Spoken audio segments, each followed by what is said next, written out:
we'll start with an opening statement from Coach. All right. I mean, obviously a disappointing result. You'll give a lot of credit to NC State. Man, it's a bad half of football. I thought we did a good job in the first half, keeping them off balance. We just weren't able to establish anything offensively in the second half. And you give up 200 yards rushing, you're going to have some problems. But I'm really proud of our team. I don't want that to be lost in tonight. I'm really proud of our team. We're a better football team today than we were at this time in game one. There's no doubt about it. And we're going to be able to compete with everybody in this league. I'm proud of this team. There's going to be a lot of learns from this tape. Okay, but we have to be mature enough to come back on Sunday after a couple days off and watch ourselves doing bad things that end up costing you the game. Okay, and that's the same thing as coaches. Okay, adjustments and just a bunch of things that we can do better as a program, starting with me. I'm not too energized by losses too much. I'm not a moral victory guy, but we're a better football team today than we were 3 weeks ago, and that's a big deal. We're going to continue to fight. The locker room's disappointed. Congratulations to their team, and we'll keep moving forward. So I'll open up with any questions. Jake, how do you explain that second half of absolutely no offense? I mean, without watching the tape, I don't think we're obviously not able to reestablish the line of scrimmage. Couldn't get any sort of run game going, so it makes you one-dimensional. And then anytime they had an opportunity to come attack us, I thought they did a good job in their rush packages and getting one-on-ones with certain people and not having the ability to get open and make plays. We got to go make plays. So just the tale of two halves, and obviously very disappointing. We knew coming into the game they were a big third quarter team. Their third quarter split was phenomenal. That's how they made the big comeback against Virginia.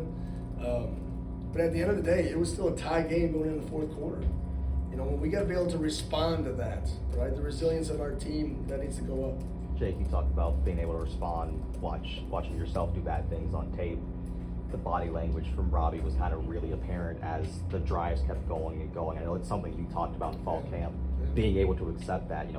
How do you deal with that moving forward if he's supposed to be your starting quarterback? Yeah, I mean, he's got to be mature enough to say, that body language everyone sees. It's like a billboard, and he's got to be able to take the punches, the good and the bad. He's got to keep rolling. He's got to know we need him to stay in the game. I mean, obviously, first half, made a lot of great plays, a lot of great throws. I mean, we had them on their toes and heels. So something we'll definitely work with him on, and he's got to be mature enough as a competitor to go out there and represent us the right way.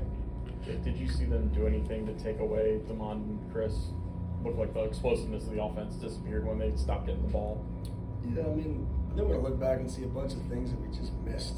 And, whether that's pressing on doing some things, whether it's staying in the hole, whether it's execute perimeter blocks. I mean, just the tale of two halves, and you got to play a complete game to win ACC league games.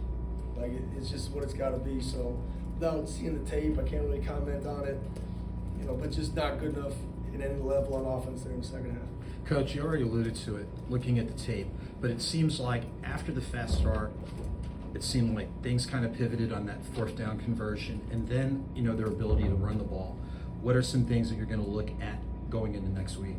I mean, not next week, but, going in 2 weeks from now. Yeah, I mean, stopping the run is going to be a premium. And if you can't stop the run, offense is going to be able to dictate anything to you. I didn't think we had the ability to get off the field in third down. We had them in some third and longs. And we just were never really to affect the passer. Credit to their O-line. I thought we had some good matchups going into the game. I felt like we could get some pressure in certain situations, certain passing situations, and we were just never able to do it as the course of the game went on. And you just felt that, we're never able to just win the game defensively and go slug for slug with them without moving the ball. So they were on the field a lot in that second half. And those guys got a high pride level. They'll come back ready to work. Jake, 16 days between next game. I mean, is that good, bad, or you just got to? We got to sit in this for 16 days. Yeah. That's what I told them in there. Like, remember this feeling. When I asked you to come back on the Tuesday of the bye week and we need to practice and we need to go, remember today. Remember the locker room. Remember the feeling.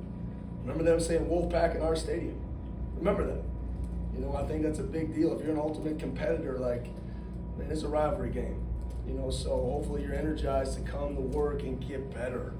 And we need to be a better football team, just like we are today versus game one, when we take that field against Georgia Tech.